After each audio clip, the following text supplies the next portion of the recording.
yaqinda hammani shok qilib homiladorman dedi. Qorning chiqqungacha aytmagan yoki tug'ilgandan keyin ko'rsatmagan degan narsa bor-ku. Maqsadlar o'zgargan. Yozda umuman juda qiynalib qoldim. Chunki xo'jayinim bilan o'zi mana shu akademiya borasida konfliktga borardim. Mani gapimdan minuslarni-da, mendek noto'g'ri, o't noto'g'ri debda. Deyarli ko'p insonlar amal bilan band. Puli yo'qmi, mehnat qilyapti. Sog'liq yo'qmi, lecheniya olyapti. Munosabatlari yaxshi emasmi, munosabatlarni to'g'rilashlikka harakat qilyapti. Bugun как раз juda ham ko'pchilikka foyda bo'ladi. Qochishlik qonunini ko'rsatib beraman. Boshida ular o'ylashdiki, biz mutaxassis bo'lamiz, kelib shu o'zimiz yo'limiz topib ishlab ketamiz deb o'ylashdi, lekin darslar davomida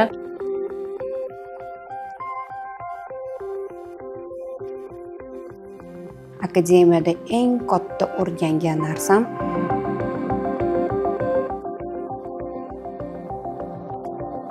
bu boshqacha jarayon ekan.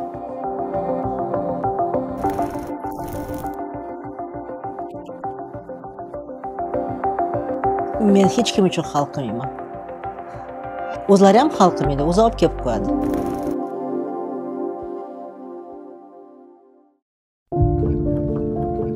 Yigirma 3-yili noyabrda ustozim Samarqandga kelganlarida biram darslarda o'tirib, mana shu auditoriyani havas qilib, ustozim minbarda gapirayotganlarini havas qilib, men akademiya qilaman degan niyatim даже haliga Minyon otelida bo'lganda, Minyon qog'ozi ham uyimda turibdi. Ana o'sha yerda men будет моя akademiya deb yozganman. Biram darsda ichida yozganman. Mana 1 yildan keyin bu narsa amalga oshdi. Keyingi yiliga уже amalga oshdi. Men har doim bu misolni aytaman va meni psixogenetika kelishligimga sababchi bo'lgan, olayotgan ilmlarimga isbot bo'lgan narsa, turtkilagan narsa, joyimdan qimirlatgan narsa bu Rad surasidagi oyat. Bu toki inson o'zini o'zgartirmaguncha Alloh taolo ularning holatini o'zgartirmaydi. 13-sura 11-oyat. Qanday nimani o'zgartirishligim kerak ekan degan savol bo'lganda, xo'p, meni masalan prichoska, meni figuram, xudoy kerak emas, men prichoskam o'zgarib qolsa, figuram o'zgarib qolsa, dunyo qarashimni, fikrlarimni, xulq atvorimni o'zgartirishim kerak ekanki, ana o'shandagina Alloh taolo meni holatimni o'zgartirar ekan. Mana shu bizni akademiyamizning ham asosiy g'oyasi. Mana shu asosiy g'oyasi. Biz o'zgarishlarimizni tashqi muhitdan talab qilamiz. O'zgarishlar tashqi muhit o'zgarsa, keyin biz o'zgaramiz. Davlatning qonunlari o'zgarsa, keyin biz o'zgaramiz. Ya'ni nimadir bo'lsa, keyin biz o'zgaramiz. Erim o'zgarsa, keyin biz o'zgaramiz. Ota-onamning munosabati bo'lsa, keyin biz o'zgaramiz. Pulim bo'lsa, keyin nimagadir erishamiz deymiz. To'g'rimi? Lekin biz bu yerda aytyapmizki, birinchi o'zimiz o'zgaramiz, keyin hamma narsa bizga xos bo'ladi.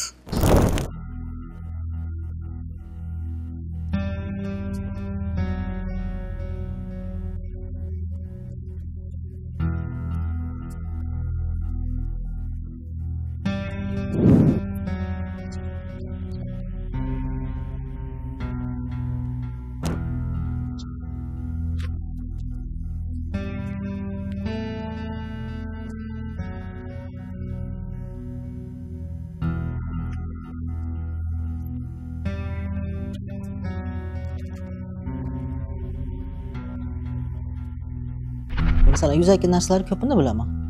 Что birovni yomonlab bo'lmaydi, что birovga nafrat qilib bo'lmaydi, что hasad qilib bo'lmaydi, misol uchun muhabbat ulashishlik kerak degan narsani hammamiz bilamiz.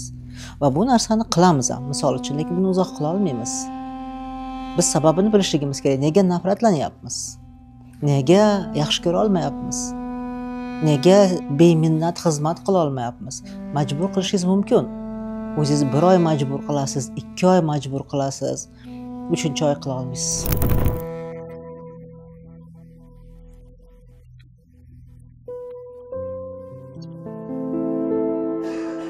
Oldin skuchniy persona deb o'ylardim, uy bekaligini. Lekin hozir Xudoga shukr, men juda ham katta imkoniyat bor deb o'ylayman uy bekalarida. ishlayman ham, onlayn mani ishim, akademiyada o'qiyman, shu akademiyani darslari bilan mashg'ulman. Akademiya o'zim qanaqaligimni ko'rsatib bera oldi-da. Akademiyada eng katta o'rgangan narsam o'zim bilan tanishishlikni boshladim. Nigora nimalarni xohlaydi? O'zimni eshitishni o'rgandim-da, cho'xachu. Men o'zi hozir завтракка o'zimdan so'rayman. Что хочешь вообще кушать? Nima xohlaysan? Robbiy bu hayotga nima vazifalar bilan jo'natgan? Nima uchun keldim? Savol berishni boshladim. O'ziga yarasha qiyinchiligi bor, lekin ilm bu yo'lni juda ham osonlashtirib berar ekan. Boshida ular o'ylashdiki, biz mutaxassis bo'lamiz, kelib shu o'zimiz yo'limiz topib ishlab ketamiz deb o'ylashdi, lekin darslar davomida mana shu o'zlarini masalalarini topib, bu masalalarni yechib, bu masalani yechish orqaligina keyin boshqa odamga yordam bera olishlarini tushunishdi.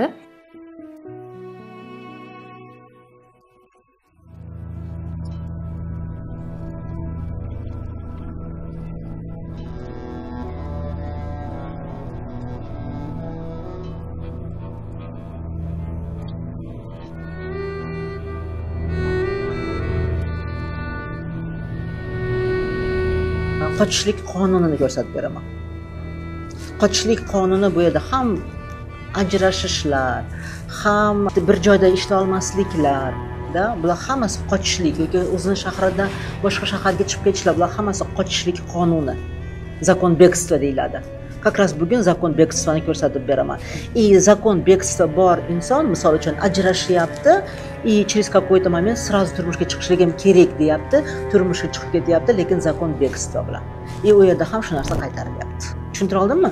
То есть или masalan kasallikdan ozod bo'laman deb dori ichyapti, tam kapelnitsa olyapti, lecheniya olyapti, lekin sababini olmayapti, kasallik uni joniga tekkan, nima qilyapti? Kasallikdan qochyapti, zakon bekstva. Kasal nimaga bo'ldi tushunmayapti. Shuning uchun ham bilishligimiz kerakki, bizda duh пробужденный bo'lsa, bizning ruhiy holatimiz uyg'oq bo'lsa, trezvoy bo'lsa, u degani постоянно pozitivda degani emas. Negativ ham bo'ladi. Lekin bu holatda ruh пробужденный bo'ladi, uyg'oq bo'ladi. Sezgir bo'ladi. G'aflatda bo'lmaydi. Uni tashqi narsalar bog'lab ola olmaydi. Tashqi narsalar uni chalg'itmaydi. Uning uchun nima kerak? Пробужденность kerak, ruhning uyg'oqligi, ruhning sergakligi kerak.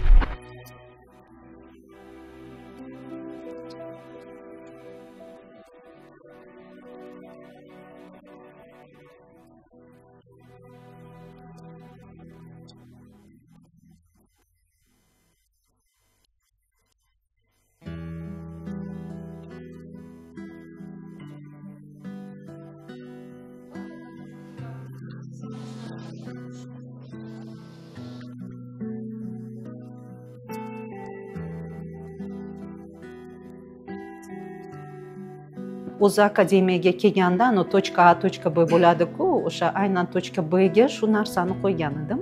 Bolalarimni va xo'jayinimni munosabati o'zgarishi kerak menga deb. Hozir Xudoga shukr shu narsaga erishdim. Endi protsessdaman-da, protsessdaman. Boshqacha munosabat, qo'rquv yo'q. Xo'jayinim oldida bo'lmasa, men hech so'kilmagan, urilmagan ayolman. Bunday qarasangiz baxtli ayolman, sevilgan ayolman-da, lekin baribir stena, mana shu qo'rquv bo'lardi. So'rasammikin, so'ramasammikin, aytsammikin, aytmasammikin degan narsa bo'lardi-da. Janjal bo'ladi, tushmovchilik bo'ladi, bir qop gap eshitasan, o'zingni yana qanaqadir bilasizmi, gap eshitgandan keyin bunday съежиться qilasiz-ku, shunaqa bo'ladi-da, aybdor hissi yana paydo bo'ladi. Nima kerak bor deb stereotiplar bilan yashaganman. Hozir o'zimni fikrimni bemalol aytolmayman. Xohlagan narsamni yoki menga yoqqan narsamni aytolmayman. Xo'jayinim bilan o'zi mana shu akademiya borasida har doim stichka bo'lardi-da. Xo'jayinim auditor bo'lib ishlaydilar. Hamma narsani anaqa qilib titkilab, yaxshi oxirigacha borishni yaxshi ko'radilar-da. Meni gapimdan minuslarni-da, men bet noto'g'ri, noto'g'ri deb-da, konfliktga borardim. Доказать хотела, что нет, он не прав, я права. Bu mana sильный женщинам-da. lekin keyin o'sha tushunganimdan keyin man sal isbotlashni to'xtatdimda, просто ему dala возможность o'zlari tushunib olishiga. Nima demoqchiman, shunaqangi bir chiroyli natijaga erishdim. Ishga borgandan keyin menga keyin SMS yozdilar. Rahmat sizga, ko'p narsaga bugun ertalabki bahsimiz ko'p narsani menga anglatdi-da, shunaqa. Yo'q, oilaviy o'qiganlar juda ko'p. Ayollari turmush o'rtoqlari bilan o'qiganlar. Yana shunaqa holatlarni kuzatdik. Turmush o'rtoqlari ayollari uchun to'lov amalga oshirib, bizga yozib, ayolim uchun to'lov oshirmoqchi edim. Qanaqa to'lay, nima qilay deb so'raganlar bo'ldi va bu bizani juda ham quvontirdi. Missiyamni topish uchun kelganman. Boshqa sohalar haqida gapirganimda, "Yo'q, Nigora, bu sizniki emas. Ilm berish sizniki" deganlaridan keyin o'ylab ko'rdim. Akademiyaga kelgandan keyin judayam kuchli ilmlar u yoqda o'tira olmadikda. Har bitta qiz o'zida bor talantni, iqtidorni ochishlikni boshladi. Bu judayam zavqli ekan. Bu boshqacha jarayon ekan. 50 ga yaqin o'quvchim bor. Hozir 20 ga yaqin qizlar bilan yana ilohiy qonundan davom etyapmiz. Va biz har darsda ta'kidlab bordikki, biz beradigan diplom davlat namunasidagi diplom emas, albatta qonuniy shu yo'nalishdan ketib ishlamoqchi bo'lgan insonlar davlat namunasidagi oliy ta'lim muassasasining diplomini olishlari kerak bo'ladi. Darslarimiz albatta bizda litsenziyaga ega hamda mualliflik huquqiga ega, bu himoyalanadi. Akademiyani o'ziga xos tarafini yana bir jihati, bizni darslarimiz akademiya uchun maxsus yaratilgan platformaga joylashtirilgan. Bu platformadan skachat qilib olish, tarqatib olish, shunaqa holatlar bo'lmaydi. Har tomonlama himoyalangan.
Men hech kim uchun hal qilmayman.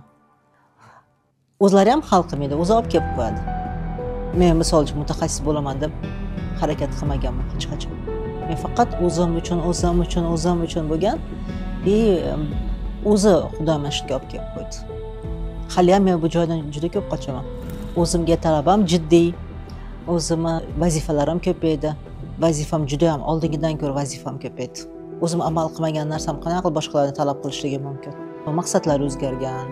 Yozda umuman men aytdim-ku darsda juda qiynalib qoldim. Chunki qo'ygan maqsadlarimga erishib bo'lmanda, juda ham qiynalib qoldim. Akademiya ham bitta maqsadlarimdan bittasi edi. Rejalar katta. Endi boshladik-ku. Yaqinda hammani shok qilib homiladorman dedim. Homiladorlikda ko'pchilik faqat bu haligi bunaqa deb tushunadi, lekin homiladorlik mana bu joyda ham bo'lishligi mumkin. Mana bu joyda urug' to'kilishligi mumkin-da. Mana shu urug' to'kildi deydi-ku, urug' bor. Buni уже haligi o'sayotgan protsessi bor. Endi bu islomda ham bor, o'zbekchilikda ham bor, haligi urf-odatlarda ham bor. Qorning chiqqungacha aytmagin yoki tug'ilgandan keyin ko'rsatmagin degan narsa bor-ku. Bu rostdan ham shunaqada, bu darsda ham bor-ku. Lekin aytib qo'ydim, shu homiladorman deb va inshaalloh qo'limga tushgandan keyin bu narsani inshaalloh ko'rsatamiz. Lekin inshaalloh bu endi u farzand hisoblanadi. Farzandimiz desam ham bo'ladi. Chunki bu bitta men bilan bo'ladigan narsa emas. Bu Qoraka bilan bo'ladigan narsa. O'ylayman juda ham manfaatli bo'ladi.